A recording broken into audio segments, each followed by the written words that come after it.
Well, hey, good morning. You picked a great Sunday to be here, even if this is your first time, because we're starting a brand new series today called Young and Restless, or both. And I don't want you to answer out loud, but I want you to answer in your head. If you think of yourself as young, and I've talked about this before, young is always about 20 years younger than I am now, right? Like, that was young, but I'm not old, but I'm not young, but some of you really are young. And then restless is a little bit easier one. Do you feel restless?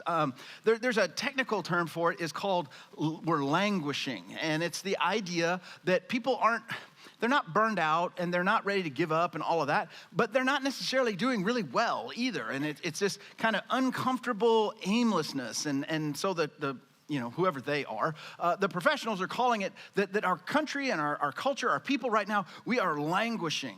And Brett's version of that is we're itchy. Right? You know what I mean? You get an itch and it's like, it doesn't ruin everything. It's not going to put you in the hospital usually. All of that stuff, but it's annoying. There's this itch all the time and it's just kind of there. And I think a lot of us are kind of feeling that we just kind of have this, things aren't bad, things aren't good, and things aren't right. They're just, something's off a little bit. And so we kind of have this whole idea of languishing. And the answer to this, the answer that we're given for languishing is you need to immerse yourself. Immersion is the answer to languishing. I'm like, well, why with all the big words and everything? But immersion, just the idea of you need to bury yourself in work that means something, in important relationships, in finding your meaning and purpose, in doing enjoyable things. You need to just bury yourself in that, and that should take care of the languishing. We'll see, right? We'll see. Over the course of this series, we're going to talk about that. If that's really what will fix this itchiness that a lot of us seem to be feeling and a lot of us seem to have kind of there all the time.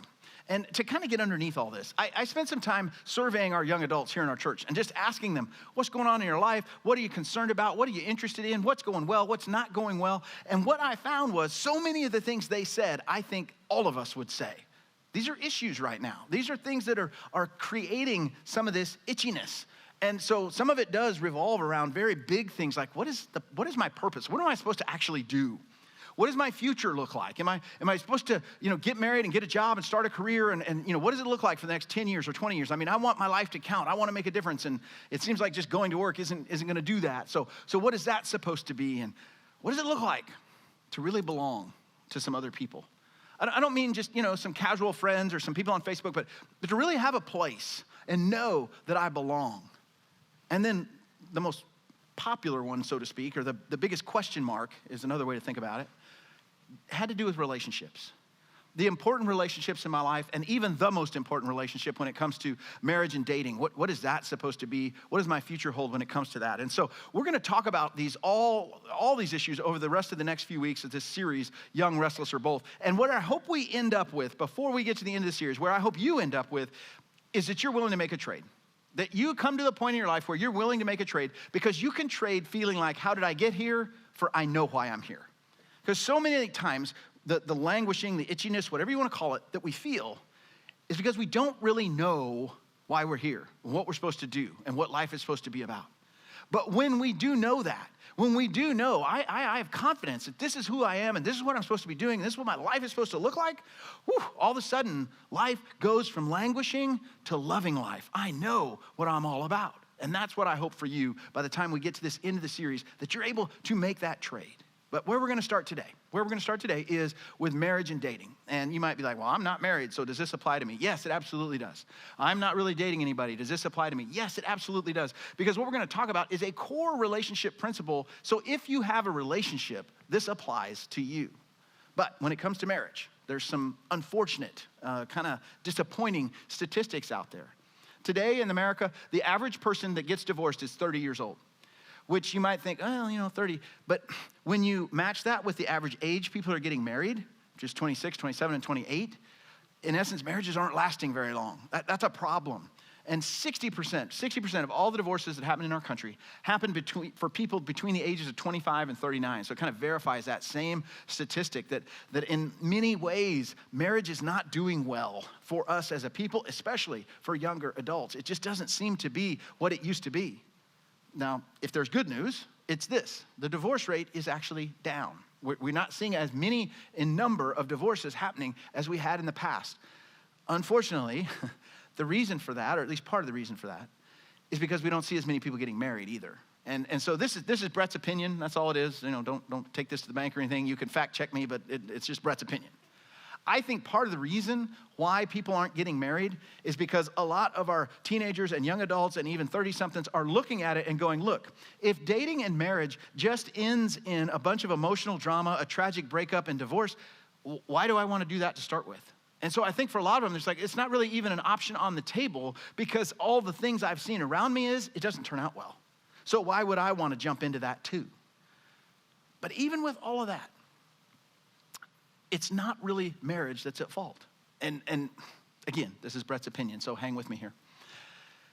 I think, as somebody that's been married almost 30 years, as somebody that's pastored and been involved in ministry for a long time, talked to a lot of couples, some that have great marriages, unfortunately a lot that don't. Here's the thing that seems to keep coming up over and over and over. Why marriages don't work. Why dating doesn't work. It's very simple. Because so many people come at it with the wrong expectations. They come at it with the expectation that if I find the right person, that person is going to make me happy. And that if I find that person and they make me happy, then I will have a great life, then everything will go well, and then I'll be everything I'm supposed to be. But it's destined to fail. You might think, well, isn't that the story? Isn't that the way it's supposed to go? Isn't that what it's supposed to be? No, it's not. And here's why. You can't be happy on your own and you want somebody else to carry that for you. You're putting so much weight on the other person that it's up to you to be happy, and it's up to you then to make me happy too. And it's like, you can't do it. It's a broken arrangement. It's destined to fail. When my happiness, when my life purpose, when my meaning has to come from this relationship, you put so much weight on the other person that they can't carry. And eventually, it breaks apart because it has to. And people blame dating and marriage as the reason why, and the reality is, it's because we're coming at it with the wrong expectation. That finding that right person is the one that's supposed to make me happy and make my life work, and it doesn't. But even with all of that, we still look though. We still look for that moment, right? We do want the I do, okay? As long as there's been guys, they've been looking for wives. As long as there's been women, they've been looking for husbands. I mean, we've been doing this since the very beginning. Genesis chapter 2 tells us we're going to leave our parents, we're going to get married, and we're going to two become one, and that's what life is going to look like. And so it's just kind of wired into us that we're always kind of moving that direction. Now, not everybody. Some people are single and they're happy being single and they stay single, and that's fine. But for a lot of folks, there's just that pull that it feels like this is what my life is supposed to be, and this is what's supposed to be part of my life. And there's a secret. There's a very simple thing. There's one indicator that I can tell you. If this is there, that this relationship, this marriage, this dating, whatever it is going to be rich and meaningful, and this is not there, it is going to end badly. And it's true every single time. And I can pretty much tell you, if this is here, I can tell you just by talking to somebody, is this going to work or not? And it's a very simple idea, and it's misunderstood. And a lot of people kind of downplay it, ignore it, pretend like it's not important. And some people even kind of make fun of it, like, well, that's a dumb way to approach this. But the reality is, if you are willing to give way, it makes all the difference. Giving way builds a better way. When it comes to your relationship, if this simple idea of giving way that determines whether it's going to be rich and full, or if it's going to be kind of agreed upon partnership, or if it's going to be even worse than that, and it's just going to be something that kind of languishes until it finally dies. It's this one little idea called giving way. Now, the good news or the bad news, however you want to look at it, is people have been struggling to get healthy relationships forever. Because I got stuff and you got stuff, and you put two people together that have stuff, they're going to have stuff together, right? It's always going to be difficult. It's always going to be a little bit hard, and that's okay. So how do we get to this place of giving way? It's actually in Ephesians chapter 5, if you've got your Bible with you or if you want to follow along in the app. But a man named Paul wrote Ephesians 5, and he wrote it for just this very reason. He saw the exact same things then that we see now. That marriage is hard, that people have a hard time, that people want their own way and they rarely give way. And because of that, he wrote what he wrote in Ephesians 5:21. And so if you're married, if you're in one of those relationships, like I said, that it feels like a business arrangement, there's no real relationship. We're just kind of doing life together because we have to and it's cheaper. If you're in one of those kind of relationships where no, it feels like things are falling apart. If you're in one that's just tired, it's not that anybody's done anything wrong. It just feels kind of tired right now. My encouragement to you is Paul has a word for us that will actually give you a direction. Now, if you're not, if you're single, if you're dating, if you're trying to figure out what's next, if you're kind of wondering, what should I expect? What does it look like? And what is my role? If I get that far and I do marry somebody, what is my role? What is my job in all of this? There actually is a direction. And the same way, Paul gives it to us in Ephesians chapter 5, verse 21, if you want to follow along. And in this spot, I mean, he does such a marvelous job of making something that is so simple seem incredibly practical. Ephesians 5:21, it says this: submit to one another out of reverence for Christ. Stop there. Submit to one another out of reverence for Christ. And for a lot of us, when we hear that very first word, submit, we're like, I'm out. I mean, that's not even American, right? I mean, we don't submit to anybody. We're bigger, badder, richer, smarter than everybody else. And I'm not going to be under somebody else's authority. That's not the way it works, right? All kinds of alarm bells go off. All kinds of concerns. That word submit, it has been misunderstood. It has been misapplied. It has been abused. It has been weaponized. It has been used in ways it was never intended to be used. And so for some reason, when we hear that, we see that, we automatically kind of have our defenses up. I'm not submitting to anybody, because that's not the way you live a full life. But yet, Paul says, submit. And here's where I think it's really helpful. I don't do this very often because, and I'm going to talk to you a little bit about the language underneath this, because you hopefully the Bible wasn't written in English, okay? The original writings were in Greek and Hebrew and Aramaic, and they were translated into English. And when they did that, I mean, there are super smart people that worked for several hundreds of years working on this, translating this, constantly refining it. What you have in your Bible, you can trust. Don't get me wrong. But that word that gets translated submit, because we have so much baggage that goes with it, you need to understand exactly what that word was and the context that Paul used it. So Paul used this word 23 different times in all the stuff that he wrote. And a couple of things about that. Every time he used it in a connection with God. In other words, he said, you submit, or you, we'll see in just a moment, you put yourself under, you do this because of what God has done for you, because of the way Jesus loves you, because of the way he's changed your life, because you want to honor him, because you want to respect him. So he always ties it back to a connection with God.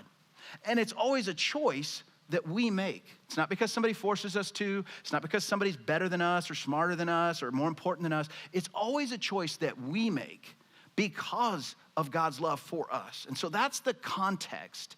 And the word he uses is hypotazo. And it means to put yourself under. And if you look at that word, you probably recognize something. You see that hypo part of that? If you think about a hypodermic needle, what does that mean? It means a shot, right? And the shot that goes under the skin. It's that literal. And so when Paul says submit, it's this word hypotazo, and it means to put yourself under somebody else. You just prefer them. You let them go first. You determine what they want, and you go with what they want instead of with what you want. You put them ahead of you. And so that's what it means when he says submit to one another. That's what he's saying. That because of what Jesus has done for you, that he's loved you, that he's saved you, that he's empowered you, that he's poured his life into you, that you are secure in his love. Nothing can change that. I mean, we just celebrated Easter. I mean, he stared down death on your behalf. There's nothing else he could do because he loves you that much, because he's poured himself into you. The Bible tells us that his spirit comes to live inside us. He has empowered you. Because of all of that, I choose to value somebody else ahead of me. I choose to put them first. And that's what he means when he says to submit, because I am so secure in God's love for me that I'm willing to put you first. And where we run into problems is we don't often love out of our security. We love out of our insecurity. And I get it, and I'm not blaming you because I'm guilty of this.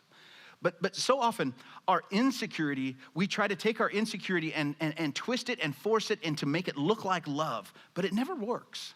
So let me give you a couple of examples. So if I'm loving somebody out of my insecurity, and we have one of those moments, right, where it comes down to you or me. You get what you want or I get what I want. And we kind of get that moment where we've had a discussion or we've had an argument or we're just not getting along or we've got a big disagreement and we're in that moment. If I love you out of my insecurities, I'm looking at you saying, what can I get from you? But if I'm loving you out of my security, even though we don't agree, even though we're having a hard time, even though we're kind of tense right now, I'm looking at it and I'm saying, what can I do for you? One is asking, what can I get from you? Security says, what can I do for you? Another example is when something good happens for another person and they get celebrated and they get the spotlight and they've done incredibly well and they achieve something. When I love you out of my insecurity, what I do is I'm jealous that you're getting attention. I play down what you did. It's really not that big a deal. I try to get a little of the spotlight for myself. But when I love you out of my security, out of who Jesus is and what he's done for me and how he's changed me, I celebrate what happened to you. And I celebrate it so well, it's almost as if it happened to me. I know it's you, and I want to elevate you, and I want people to see you, and I want to celebrate you because I'm secure that Christ loves me, and I want to celebrate you. It really comes down to really a very simple kind of question. When you think about your marriage, the insecure person, what is this marriage doing for me? The secure person, again, what am I doing for this marriage? Insecurity, it looks like love. We try to trick it into being love. We camouflage it and dress it up and pretend, and we want everybody else to think it is love, but it isn't. Too many people love from their insecurities. That's not love. As a matter of fact, Paul says you should put them first, and let me kind of just, spoiler alert, you can't do this. You can't do this unless you are secure in his love first. It's the only way it's ever going to work, because we will always eventually lapse back into our insecurities unless we know we were secure in Christ's love. So we're putting the other person first. And Paul just kind of starts there. I mean, he hasn't talked about husbands or wives or marriage or anything else. He just says, submit to one another. But now he gets specific. If you follow along in verse 22, he gets a little more specific. And we have roles. Wives have roles. Husbands have roles. And what this actually looks like. How do you give way? He says this, wives, submit yourself to your own husbands as you do to the Lord. For the husband is the head of the wife, as Christ is the head of the church, his body, of which he is the Savior. Now, as the church submits to Christ, so also wives should submit to their husbands in everything. Husbands, love your wives, just as Christ loved the church and gave himself up for her, to make her holy, cleansing her by the washing with water through the word, and to present her to himself as a radiant church, without stain or wrinkle or any other blemish, but holy and blameless. In this same way, husbands ought to love their wives as their own bodies. He who loves his wife loves himself. Now, there's a lot going on in there, and he's talking about the church and he's talking about marriage at the same time, so it can get a little bit confusing. But for today, I want to focus on the marriage part. What is he saying when it comes to how we give way to each other? He says, so if you're married, wives, you have a role. Wives submit by recognizing a husband as someone to respect and to follow. So how does a wife give way? Very specific. He tells us a wife recognizes her husband as someone to respect and follow. That means, in essence, not because he's better, not because he's smarter, not because he's stronger, not because he's more important, but as a wife, one of the ways I would give way is to recognize that I will follow him, I will respect him as the God-appointed head of our household. That is one of the ways that a wife can give way. And then he says the same thing, that husbands have a role too. Husbands have a responsibility in this just the same way that wives do. And for husbands, the way that they give way is different. They give way by being the leader. And you might think, well, okay, how hard is it to give way when you get to be the leader? No. Husbands submit by giving themselves up for her. The husband takes the lead in giving up his rights. The husband takes the lead in sacrificing first. The husband takes the lead in putting her first and her needs ahead of his own over and over and over. And so what you start to see happen here is this incredible balance of she is constantly deferring to him and he is constantly deferring to her. And so if there's any competition in a marriage, there's this little bit of competition about who can give way the most, right? Who gives way the most? Who is the one that sacrifices the most? We're constantly trying to sacrifice for each other. And as you hear that, some of you think, well, that's just silly. Come on, it doesn't work like that. Let me ask you a question. Don't raise your hand. Don't answer out loud. Wouldn't you want to be in a relationship like that? I mean, just put everything else aside for a minute. If you could be in a relationship where you knew whoever you were married to was constantly trying to give up and give way to you, and you were constantly trying to give up and give way to them. I mean, who wouldn't want to be in that kind of relationship? Everybody would want that. It is hard, though. I mean, it clears up the mystery around submit and what are we supposed to do and what are the roles and all of that. But it's not easy.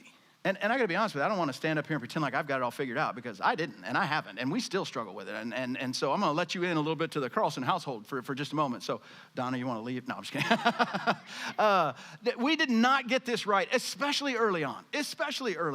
Now, when we first got married, we're like a lot of people. We didn't have a lot of money, right? And so we're living in this little one-bedroom apartment, and we're working, and we're trying, and we're doing all the stuff that everybody does. Everybody has the same story in some respects. And so we're doing what most people do if we're trying to figure out, do we have enough coming in to pay what's going out, and how much are we gonna have, and what do we need to do? And we're just constantly living on that edge all the time. And I remember what happens when you get a little surplus, right? It's like, whoo-hoo, we get to do something, I mean, we finally get a chance to do something fun. And we had one of those moments. And so we started having a discussion about what to do. And shockingly, we did not have the same opinion. We did not agree on what to do with the little surplus.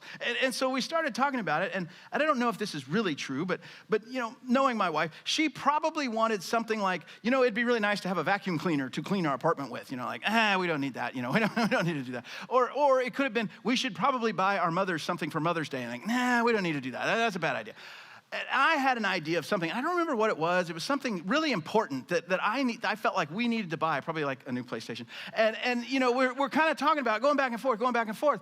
And we're having this argument, and it flashes through my brain. In Ephesians, says that wives should submit to their husbands. And, I'm going to be a pastor. And, I don't want to throw out the Bible on you, but, that is what it says. And so this is going on in my brain as we're arguing. And I told her, I said, Donna, I'm sorry. I'm putting my foot down. This is what we're doing. And some of you know Donna. She's an iron butterfly, right? She's very gentle, and she also has steel in her spine in a very good way. and I remember the words she said, well, then I'm stepping on your foot, and it was like, okay, all right. We are not doing this well. Nobody's giving way. We're both insisting on getting our way. And it doesn't work. You know this. You've experienced this. And you know what's even worse? When you get to a point where you got enough money and like, well, you do your thing, I'll do my thing. And we're not even going to talk about it. We'll both get our way. That's really not any better. Giving way.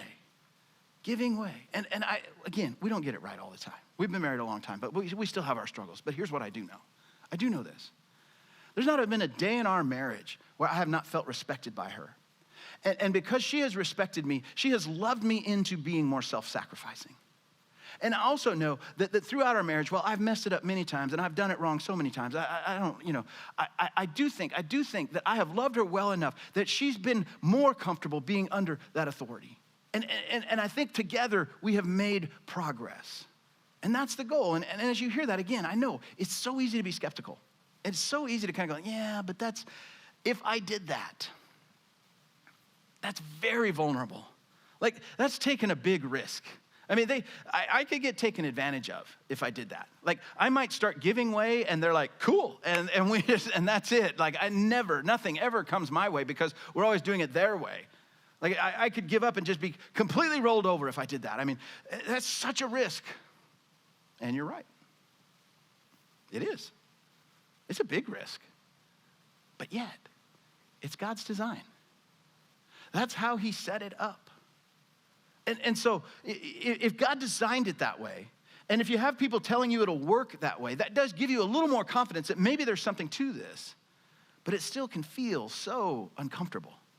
And so much hesitation around it. I don't feel like I'll give up myself if I do that. I won't have anybody fighting for me, and that you hear that, right? That's going back to that insecurity.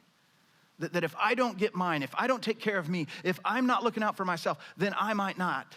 That's that insecurity again. Not security, that I'm so secure in the love of Christ, that he's poured his life and his love into me, and I'm taken care of. I don't have to worry about me. I can put somebody else first, and it's tough. It is God's design, and you know what? You can do it a different way. You can. But you need to understand, if you choose to do it a different way, you're going against the grain, right? As a woodworker, I know you go against the grain, what happens is you get splinters, right? It doesn't go well. And it reminds me of something I was watching. This was a year or two ago. I was watching this special on how the Navy trains Navy SEALs and what they do. I love all the military stuff, and I love watching all this stuff. And so they got these guys, And they are constantly asking them to go against the grain, to go against the design. And so, for example, they get them out there and they get them all cold, and then they tell them, oh, now you have to go get wet. Like, that's the last thing you want to do. You know, that's going against the grain. It's like, I want to go warm up. They get them tired, like drop dead tired. And what they really need to do is take a break. And you know what they do? They make them go run. Right? They're going against the grain. You're going to have to do something else. And then when they're finally given everything they got to give, they say, no, you need to sacrifice for your teammate. You need to take the burden on for him. And they just constantly ask you to go against the grain. And then the whole time, this was my favorite part. There's a drill instructor walking around with a bullhorn, and he's encouraging the guys as they're going through all this thing. This is designed to hurt. This is designed to hurt. You know, he's telling them, we want you to quit. We're going to work so hard and go against the grain, go against the design, against everything that you want, because what we really want you to do is go ring the bell and quit. Because if you're going to quit now, you'll quit when it matters most. And that is marriage. You can go against the design. You absolutely can. You can do it your way. You can pretend like the rules don't apply to you, and the risk is too great. And sooner or later, one of you is going to go ring the bell because it's too hard, and I don't want to do this anymore. It's hard. Don't make it harder.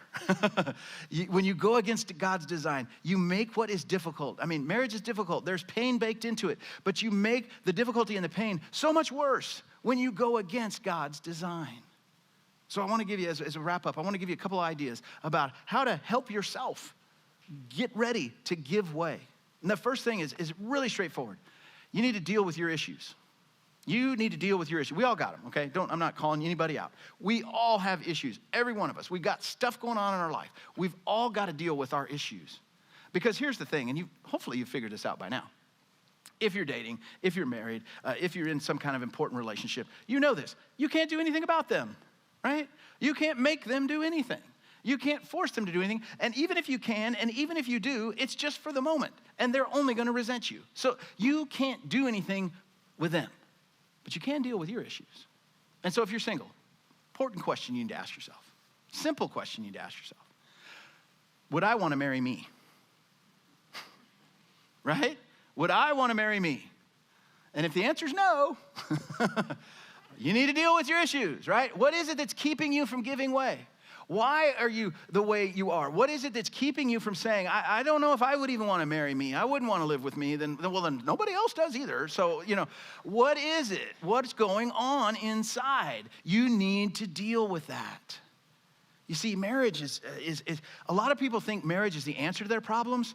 And those of you that have been married, you know, no. Marriage is the amplifier of problems.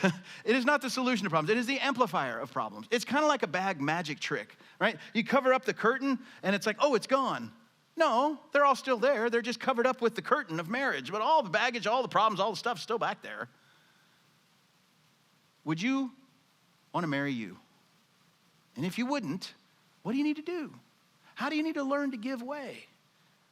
You need to work on that. That doesn't mean you got to be perfect before you get married. Don't hear me to say that. But do hear me to say, you need to make sure you are the best version of you that you can be before you get married. And the way you can do that is to practice giving way, to practice submitting. Now, if you are married, it's a little different situation, right? You're in, and I want you to stay in, and you're there, and there's a life and hope in your marriage. It's not what a lot of us think it is. A lot of us go to, well, it's your spouse, it's your kids, it's your job, it's your circumstances. And even in saying that, did you hear the common denominator in all that? It's your spouse and your kids and your job and your circumstance. You are the common denominator in all of those things, right? It's you. You've got some issues to deal with. So in your marriage, where do you hesitate? Where do you hold back? And here's the truth. And I know you already know. You don't need somebody to tell you. You already know where you hold back. You already know the things that you're not willing to give way on. You know what they are. Deal with it. Deal with it. Learn to give way because, and here's the truth. Growth doesn't happen when everything is smooth and easy. Growth happens when it's hard and you're being stretched. So if you know this is a hard place, this is a hard thing, okay, step into it. I need to deal with this. I need to learn to give way when it comes to this because I know this has the potential to wreck and ruin my relationship. And in my security in Christ, knowing that he loves me, I can step forward into something, even if it's hard. So deal with your issues. And let's just be really honest. If you already know what your issue is, the very best thing you can do is pick up the Bible and start reading about that issue. Pick up the Bible and start reading about pride, start reading about forgiveness, start reading about regret, and start seeing what does God say about this? What has God done about this in the past?